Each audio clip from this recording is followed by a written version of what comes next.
أهلا رمضان.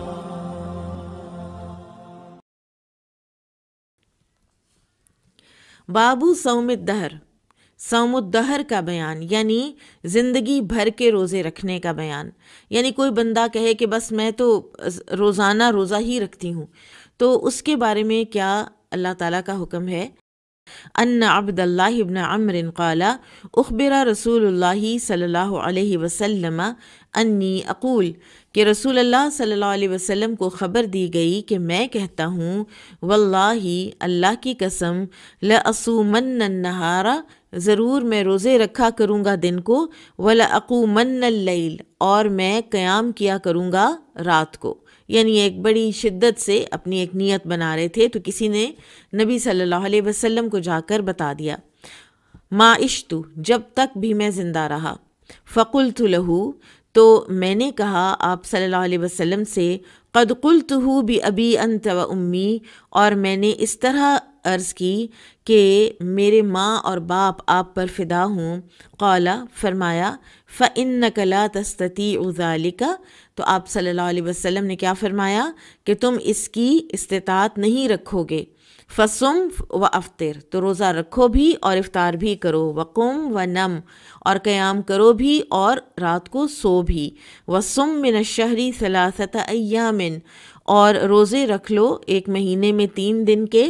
فإن الحسنۃ بعشر امثالها، تو بے شک جو نیکی ہے وہ 10 گنا ہوتی ہے، یا ہر نیکی کا 10 گنا ثواب ملتا ہے. وذالک مثل صیام الدہر، اور یہ ہو جاتا ہے ہمیشگی کے روزے کی طرح. قلت، میں نے عرض کی، انی اطیق افضل من ذالک، تو میں تو اس سے زیادہ کی طاقت رکھتا ہوں. قال، فرمایا، فصم یوما و افطر یومین، ٹھیک ہے، کہ ایک دن کا روزہ رکھ لو اور 2 دن چھوڑ دیا کرو، 2 دن افطار رکھا کرو. قلت، میں نے عرض کی، انی اطیق افضل من ذالک، یا رسول اللہ میں اس سے زیادہ افضل کام کی طاقت رکھتا ہوں. قال فصم یوما و افطر یوما، پھر ایسا کرو، فرمایا کہ پھر ایسا کرو کہ ایک دن کا روزہ رکھو اور ایک دن افطار کر لیا کرو. فذالک صیام داود علیہ السلام، تو یہ جو روزہ ہے یہ داؤد علیہ السلام کا روزہ تھا. تو یہ روزہ جو ہے یہ داؤد علیہ السلام کا روزہ تھا. وَهُوَ أَفْضَلُ الصِّيَامِ، اور یہ سب روزوں سے افضل ہے. فَقُلْتُ، تو میں نے عرض کی، انی اطیق افضل من ذالک، میں تو اس سے زیادہ کی طاقت رکھتا ہوں، یعنی میں تو لگاتار روزے کی طاقت رکھتا ہوں. فقال النبی صلی اللہ علیہ وسلم، تو نبی صلی اللہ علیہ وسلم نے فرمایا، لا افضل من ذالک، اس سے افضل کچھ ہے ہی نہیں. یعنی لگاتار روزانہ روزے رکھنا نفلی جو ہے وہ اس کی کوئی کانسیپٹ ہی نہیں ہے. اور اس کی وجہ علماء نے یہ بتائی ہے کہ جو شخص روز مرہ کے روزے کا عادی ہو جاتا ہے تو اس سے روزے کی تو مشقت ہی ختم ہو جاتی ہے. یعنی جس کا اس کو ثواب ملنا ہے، عبادت جو ہے اس میں کوئی مشقت یا خلاف عادت کوئی چیز وہ تو اس کی رہتی ہی نہیں، تو لہٰذا وہ اس کا اپنا ثواب جو ہے اس کو ختم کروا بیٹھتا ہے. اور دین میں شدت نہیں ہے، دین میں آسانی ہی آسانی ہے.